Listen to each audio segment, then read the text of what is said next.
So, namaskar, dear friends. Namaste. I welcome you to स्वयंभू class wherein हम जहाँ मिलते हैं, इकट्ठे ध्यान करते हैं, कुछ अच्छी बातें करते हैं, and then we listen to each other's experience. तो आज जिस विषय पर हम चर्चा करने वाले हैं, that is four paths of yoga. योग के हमारे जो चार पथ हैं, उनके बारे में हम बात करेंगे। पर पहले हम योग क्या है उसके बारे में बात करेंगे। क्योंकि ये जो योग शब्द है, this has come from Sanskrit. It has its roots in Sanskrit and the word is yuj. तो संस्कृत धातु है जिसको हम युज कहते हैं। युज का मतलब होता है जो सब कुछ होल्ड करके रखता है। एक जैसे हम कहते हैं कि सब कुछ बांध कर रखता है, इकट्ठा करके रखता है, उसे हम युज कहते हैं। तो योग क्या है? योग वो विधि है जो हमारे शरीर को, हमारे मन को, हमारी बुद्धि को, हमारे चित्त को और हमारी आत्मा को एक दूसरे से जोड़ कर रखती है, बांध कर रखती है। इसी को ही हम योग कहते हैं। Most of the times when we think of yoga, we hear this word, we often talk about the yogic postures. हमें लगता है कि जो योगिक जो पोस्चर्स होते हैं, जो हमारा जो बैठने का तरीका होता है, जो आसन होते हैं, हम उसी को ही योग का नाम देते हैं। पर योग इनसे कहीं ज्यादा है, डियर फ्रेंड्स। योग वो एक टूल है जो हमें सोर्स की तरफ से प्रदान हुआ है, ताकि हम अपना फिजिकल, मेंटल, इमोशनल और स्पिरिचुअल बॉडी को अलाइन कर सकें। And when we feel that alignment, that only is called yoga. Now, there are different ways which have been offered to us as far as the yoga is concerned. Because there are variety of people who are living on this earth. धरती पर बहुत सारे अलग अलग तरह के लोग रहते हैं। सबकी परिस्थितियां अलग अलग हैं। कोई जॉइंट फैमिली में रहता है, कोई न्यूक्लियर फैमिली में रहता है, कोई अकेला रहता है, कोई अपने फ्रेंड्स के साथ रहता है। किसी का काम बहुत ज्यादा है, किसी का काम घर का ज्यादा है, बाहर का कम है। Everybody is holding different sort of things in different task for their life. तो अपने जीवन में रहते हुए, अपने जीवन को सुचारू रूप से चलाते हुए, कैसे हम योग को अपने अंदर अनुभव कर सकते हैं, number one. And number two, कैसे हमारा योग हमें हेल्प कर सकता है अपने लाइफ को एक फुलफिल्ड तरीके से जीने के लिए, वो हमें सीखने को मिलता है इस पद्धति से। इसका मतलब ये नहीं है कि ये जो चारों पाथ जो आज मैं आपसे शेयर करूंगा, कोई बड़ा है, कोई छोटा है, some is superior or inferior. They all are actually connected with each other. ये दो सारे पाथ एक दूसरे से जुड़े हुए हैं। और जब एक पाथ आपके जीवन में खुलता है, तो दूसरा पथ भी अपने आप ही स्वाभाविक रूप से खुलने लगता है। It is very natural because they all are like closely related. तो क्या है ये चार पाथ जो हमारे अंदर की अलाइनमेंट को हमारे अंदर बढ़ाते हैं, उसका विस्तार करते हैं? सबसे पहले जैसे हम कहते हैं कर्म योग, फिर हमारा भक्ति योग, फिर ज्ञान योग और फिर राजयोग। तो आइए इनके बारे में हम थोड़ा थोड़ा पहले समझने की कोशिश करते हैं कि ये चारों योग क्या क्या है।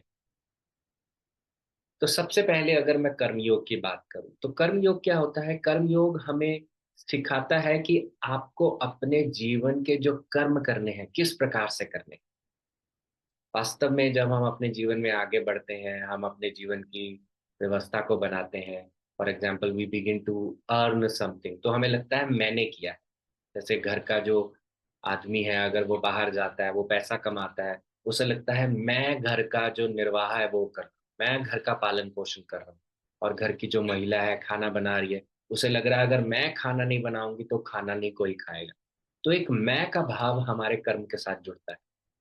पर वास्तव में कर्म योग हमें क्या सिखाता है कि जो भी कर्म आप अपने जीवन में करो, उसे डिटैचमेंट से करो। क्योंकि अगर आप उसको मैं के भाव से करोगे, तो होगा क्या, वो कर्म योग की परिभाषा में नहीं आएगा। तो कर्म योग हमें क्या कहता है कि किसी भी तरह के कार्य को जब आप करते हो, तो उससे नंबर वन, एक निष्काम भाव से करिए। उसके साथ अपना मैं जोड़ के ना करिए, उसे ये सोच के करिए कि परम शक्ति, परम सत्ता मेरे द्वारा काम कर रही है और ये काम उसके माध्यम से हो रहा है।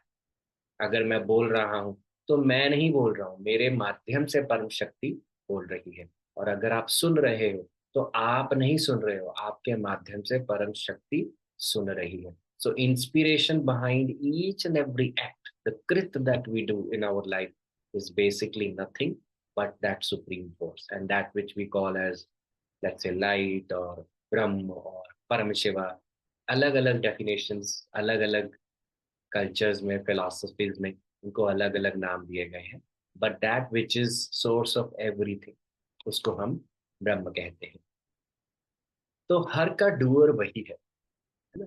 अब क्या होता है, अगर हम अपने जीवन के काम को ऐसे करते हैं कि मैं करने वाला नहीं हूँ, मेरे अंदर जो एक शक्ति है वो मुझे चला रही है और वही सब चीजों को पूर्ण कर रही है, और कहीं कहीं सीखना है तो वो भी सीख रही है, मतलब कि मैं तो एक माध्यम हूँ। तो हर काम जो आप करते हो dear friends, that becomes worship. हम एक टाइटल छोटे होते पढ़ते थे, वर्क इज वर्शिप, वर्शिप। तो वर्क इज वर्शिप कैसे बनता है? वर्क इज वर्शिप तब बनता है जब आप हर काम को एक डिवाइन डूअर समझ के करते हो, कि दैट हर काम डिवाइन ही कर रहा है। तो फिर हमारे अंदर कर्मयोग का जो विस्तार है वो होने लगता है। इसी कर्मयोग के बारे में भगवान कृष्ण ने अर्जुन को बताया। जब अर्जुन युद्ध भूमि में थे, उनको लग रहा था कि मैं अपने कजन से नहीं लड़ूंगा, और अगर लड़ूंगा तो ये मेरी ईगो है। तो भगवान उसे बताते हैं कि तुम अपनी ईगो के लिए नहीं लड़ रहे हो। तुम्हारा इस समय कर्म क्या है कि तुम एक धर्म में हो, और वो धर्म है वॉरियर का। तुम्हें अपना वॉरियर का धर्म निभाना है। जब तुम अपना वॉरियर का धर्म निभाओगे without any doership, that becomes karma yoga. तो इसीलिए हम भी अपने जीवन के धर्म को निभाएं। धर्म का अर्थात डेफिनेशन क्या होता है? इट सेज धर्मो धार्यति इति। धर्मो धार्यति इति मतलब जो धारण किया जाता है वही धर्म है। जैसे फॉर एग्जाम्पल, हमारे सूरज देवता ने क्या धारण किया है? तप। वो ताप है उनके अंदर। एक फूल ने क्या धारण किया है? खुशबू। तो अगर सूरज अपने ताप से दूर हो जाएगा, फूल अपनी खुशबू से दूर हो जाएगी, तो इसका मतलब क्या है? वो अपने धर्म से दूर हो जाएगी। ठीक उसी प्रकार से आपने क्या धारण किया है? अगर आप उससे दूर हो जाओगे तो यानी कि आप भी अपने धर्म से अलग हो जाओगे। तो आपने क्या धारण किया है? अलग अलग विभिन्न विभिन्न मास्क धारण किए हैं। आपने बेटे का रोल भी है, आपके पति का रोल भी है, आपके भाई का रोल भी है, पत्नी का रोल भी है, बच्चों का रोल भी है। हर तरह का जो आपका धर्म है उसे निभाना, और विदाउट किसी डूअरशिप के निभाना, कि मैं करने वाला हूँ, इसको छोड़ कर निभाना। ये सारी परिभाषा हमारे जिसे हम कह सकते हैं कि हमारे कर्म योग के अंतर्गत आती है। इसके अलावा हाँ, अगर मुझे एग्जाम्पल देनी हो तो मैं आपको जनक महाराज की एग्जाम्पल दे सकता हूँ। राजा जनक के बारे में हम सब जानते हैं। सीता मैया के वो यू नो पिताजी थे। उनको सब राज ऋषि कहते थे जबकि वो राजा थे। तो राजा भी और ऋषि भी। क्यों? क्योंकि राजा का जीवन जीते थे, पर ऋषि के अंदर का उनका जो तत्व था वो ऋषि के समान, अंदर से वो ऋषि थे। यानी कि किसी भी चीज से अटैच नहीं थे। ये नहीं था कि ये मेरा है, ये राज्य मेरा है, ये प्रजा मेरी है, ये हाथी घोड़े मेरे हैं। तो सब चीजों का डूअरशिप छोड़कर अपने काम को अपना बेस्ट देना ही आपको राज ऋषि बनाता है और कर्मयोगी बनाता है। तो जब आप हमें लगे कि स्पिरिचुअलिटी अलग है और हमारा जो परिवार अलग है, ऐसा नहीं है। आपकी स्पिरिचुअलिटी आपको सहायता करती है अपना जीवन को बाखूबी जीने से, उसको अपना बेस्ट देने के लिए। तो इस चीज को सोचकर अगर हम काम करते हैं तो वास्तव में हम अपना कर्म योग में विस्तार करने लगते हैं। तो नंबर वन, जिसको हम कर्म योग कहते हैं। नंबर टू, जिसको हम कहते हैं भक्ति योग। अब भक्ति योग क्या है? जब हम शरणागति पर जाते हैं, जब हम विश्वास पर जीते हैं। आपने देखा होगा बहुत सारे लोग, शरणागति मतलब सरेंडर। हम भगवान की शरणागति में जाते हैं, उनको सरेंडर कर देते हैं। जो चीजें हमें अपने जीवन में समझ नहीं आती, हम उनको छोड़ देते हैं और हम कहते हैं कि आप देखो, आप जानो, आपका काम है, you see. That is called the art of surrender. Because अगर हम अपनी निम्न बुद्धि से सब कुछ पकड़ने की, जीवन में कंट्रोल करने की कोशिश करेंगे, we will fall flat, we will not be able to hold on to everything. So there are a few things that are beyond our control, and that is in the vicinity of God.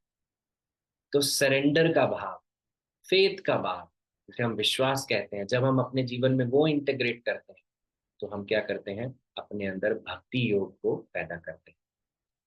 भक्ति योग का मतलब अपने से जो विशाल है उसके आगे झुकना। जैसे हमारे से विशाल कोई व्यक्ति विशेष नहीं, पर हमारे से विशाल कौन है, वो परम सत्ता। तो जब हम उसके आगे झुकते हैं, उसको सरेंडर करते हैं, इसी को ही हम भक्ति योग कहते हैं। और भक्ति योग को प्रेम का भी रूप दिया गया है। जैसे बहुत बार, जैसे कई लोग, मेरे को अभी उनका नाम तो याद नहीं है, पर एक बार किसी संत को किसी ने पूछा कि मेरी सास मेरे से बहुत ज्यादा दिक्कत करती है, तो मुझे क्या करना चाहिए। तो उन्होंने कहा, अपनी सास के अंदर उसको देखो जिसको आप सबसे ज्यादा प्यार करते हो। See your beloved in your the enemy. तो इससे क्या होता है, आपके अंदर वो प्रेम जागता है, वो भक्ति जागती है, जो हमारे अंदर कहीं ना कहीं छिपी हुई है।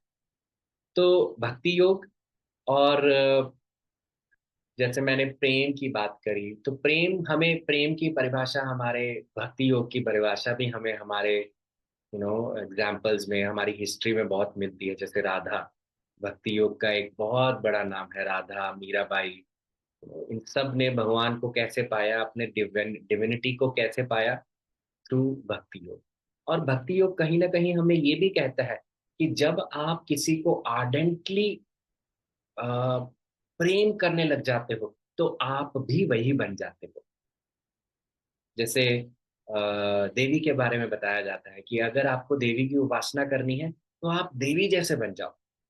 अगर आपको शिव की उपासना करनी है, तो शिव जैसे बन जाओ। क्योंकि दिस इज नेचुरल, हमारे अंदर नेचुरली वो जो तत्व है, वो चेतना है, वो उसका विस्तार होने लग जाता है, जब जब हम अपने लिटिल आई को छोड़कर उस बड़ी आई से आइडेंटिफाई होने लगते हैं। और भक्ति योग का विस्तार बहुत सारे लोग अलग अलग तरीके से करते हैं। जैसे आपने भी किया होगा, आप, कईयों को भजन सुनने बहुत पसंद होते हैं, कईयों को पोएम्स गानी बहुत पसंद होती है, कईयों को आर्ट को प्रेजेंट करना, क्रिएटिविटी को एक्सप्रेस करना बहुत पसंद होता है। तो दिस ऑल कम्स अंडर भक्ति योग। और कभी कभी जब हम भक्ति को फील करते हैं, तो क्या होता है, हमारे आंखों से आंसू भी बहते हैं। एक भक्ति होती है जो हमारी सुपरस्टिशन से जुड़ी होती है। वो भक्ति क्या होती है, जब हमें लगता है कि अरे, आज मैं भगवान की पूजा नहीं करूंगी तो भगवान मेरे को नाराज हो जाएंगे, आज मैंने ये नहीं किया तो मेरे काम नहीं बनेंगे। This is all superstition. But जब आप तीसरे योग पे पहुंचते हो, जो मैं आपसे बात करूंगा, जब आप तीसरे योग पे पहुंचोगे, तो होगा क्या, आपका भक्ति योग भी लेवल 2 हो जाएगा। यानी कि आप वास्तविकता में उस भगवान के साथ आप अपना डायरेक्ट संपर्क स्थापित करोगे। कैसे? जो पूरा प्रेम पर आधारित होगा, ना ही डर पर। क्योंकि हमारे जो कई जो भगवान के साथ रिश्ते होते हैं, डर से जुड़े होते हैं। हाय, अगर आज मैंने प्रसाद नहीं लगाया तो मेरे बच्चे को कुछ ना हो जाए, मेरे घर में ये कुछ ना हो जाए, इनऑस्पिशियस चीज ना हो जाए। तो ये फियर बेस्ड भक्ति योग है। ये हमें ज्यादा अपने बारे में कहीं, मतलब कि हमारा विस्तार नहीं कर सकता। हमारी चेतना को विस्तृत करने के लिए, उसका विस्तार करने के लिए, हमें लेवल 2 भक्ति योग चाहिए। और वो कैसे होता है, जब हम तीसरा योग अपने जीवन में लेके आते हैं, जिसको हम कहते हैं ज्ञान योग।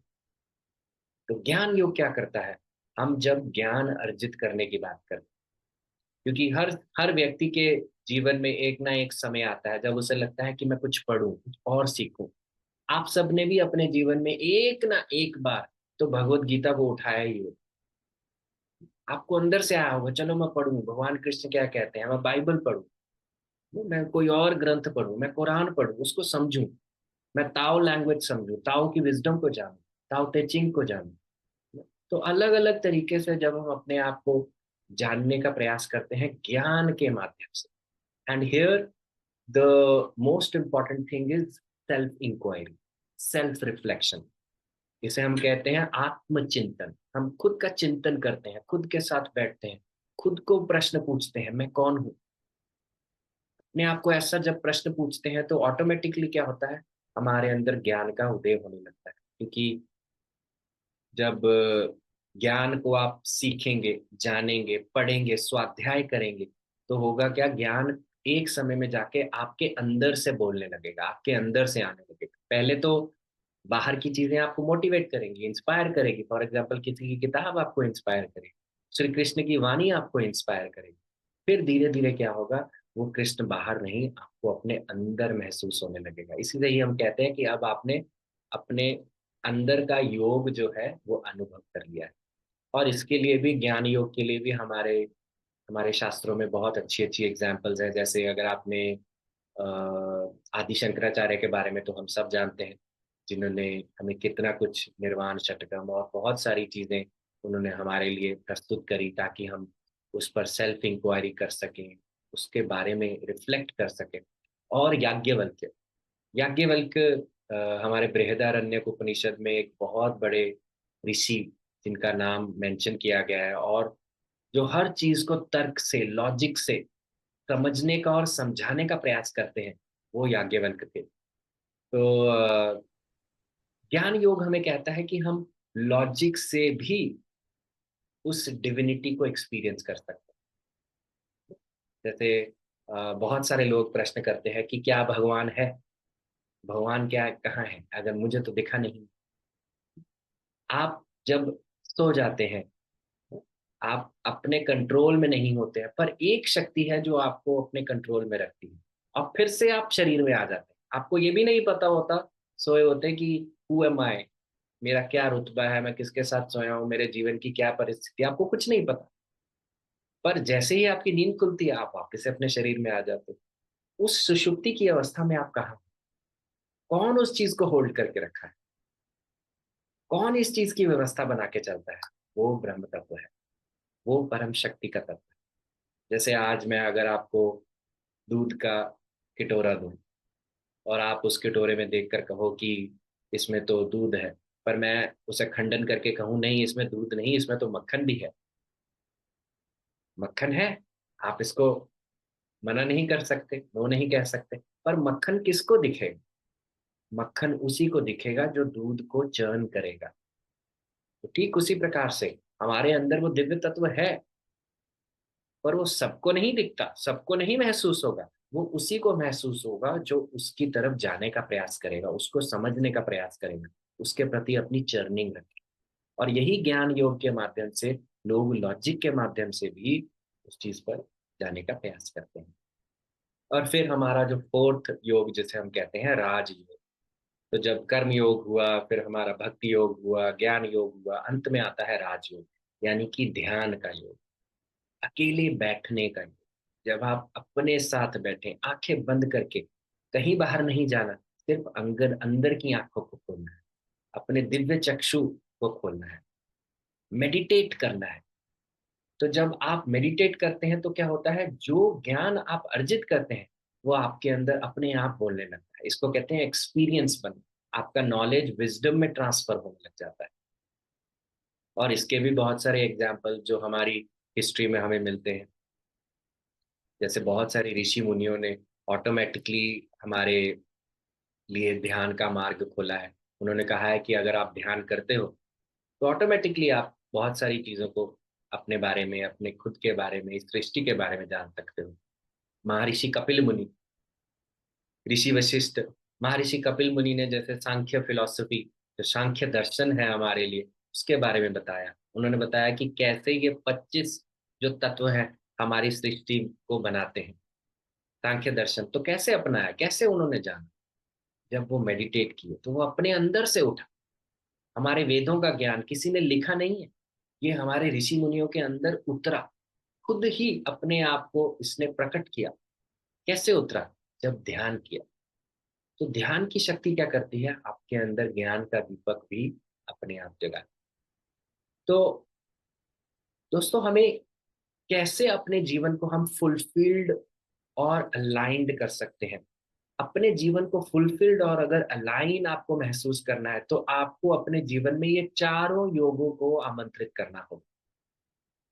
एक भी योग छूटेगा तो आपको अपना जीवन अनफुलफिल्ड लगेगा। अगर आप सिर्फ कर्मयोग में लगे रहेंगे और ज्ञान को कुछ भी आप नहीं देंगे, तवज्जो नहीं देंगे या उसके ऊपर फोकस नहीं करेंगे, आपको अनफुलफिल्ड लगेगा। या अगर आप केवल राजयोग यानी कि ध्यान ही करते जा रहे हैं और कर्म से भागते जा रहे हैं, तब भी आपको अनफुलफिल्ड लगेगा। तो इसीलिए हमारी जो ऋषि मुनियों ने ये जो सभ्यता बनाई और उन्होंने ये कहा कि जब हम ये चारों योग अपने जीवन में लाना शुरू कर देते हैं तो ऑटोमेटिकली क्या होता है, हम जो संतुष्टि का भाव ढूंढ रहे हैं, जो संतोष अपने लिए पाना चाहते हैं, जो पर्पस की तरफ हम चलना चाहते हैं, वो ऑटोमेटिकली हमारे थ्रू बहने लगेगा, वो एक्सप्रेस करने लगेगा। और अगर आप किसी एक योग में भी प्योर हैं, आप अपना शुद्धता से उसके अंदर काम करते हैं, तो आप ये भी देखेंगे वो शुद्धता आपके बाकी सब योगों को भी आमंत्रित करेगी अपनी लाइफ में। फॉर एग्जाम्पल, कोई व्यक्ति कर्म योग में बहुत प्योर है, निष्काम सेवा करता है और उसने ये बांध रखा है, मेरा काम ही मेरा धर्म है, वर्क इज वर्शिप, और वो इस तरह से करता है, तो नेचुरली जब वो धीरे धीरे इस कर्म योग को करता जाएगा तो भक्ति भी उसके जीवन में अपने आप आएगी। भक्ति कैसे आ गई? क्योंकि उसके लिए काम ही भक्ति है। ऑटोमेटिकली वो उसकी पूजा करता है, सरेंडर करता है उस हायर फोर्स की तरफ, ऑटोमेटिकली उसका झुकाव होगा। और जब when the bhakti comes into the picture, तो automatically you are drawn to get more gyan. आपको और ज्ञान अर्जित करने का आपका मन करेगा। आपको लगेगा कि मैं बैठूं, अकेले बैठूं, कोई डायरी लिखूं, रिफ्लेक्ट करूं। I should you know search for my own self through my self inquiry. जैसे सेल्फ इंक्वायरी का जो नेति नेति प्रैक्टिस है, आदि शंकराचार्य ने जिसके बारे में बोला है, रमण महर्षि ने जिसके बारे में बोला है, वो ऑटोमेटिकली हमारे अंदर चलने लगे। हमें क्वेश्चन आने लगेगा, मैं कौन हूँ, मैं क्यों आया हूँ, मैं सिर्फ यहाँ पे 8 to 5 जॉब करने के लिए आया हूँ या something else. And eventually we will also move into the Raj Yoga. When we begin to practice whatever we've integrated, we'll begin to practice it with it. So the objective to tell you all these 4 parts, dear friends, is basically that we make our life a beautiful combination of all these 4 and not to miss even one of them. आप खुद देखिए, 1 महीना चारों योग अपने जीवन में आप प्रैक्टिस करके देखिए, and then you do your own analysis. आप अपनी खुद की समीक्षा करके देखिए और आपको खुद लगेगा कि आपके जीवन में कुछ बदल गया है। जो चीजें स्टक थी वो खुल गई, जो द्वार बंद थे अब वो द्वार खुल गए। और यही हमारे योग की ब्यूटी है। That yoga does not just talk about your physical growth, it speaks about your mental growth, it speaks about your emotional and also your spiritual evolution. तो इस चीज पर आप अपने आप सोचिए, अपने साथ सोचिए। और चलिए अब हम थोड़ा ध्यान करते हैं। आप कंफर्टेबली बैठिए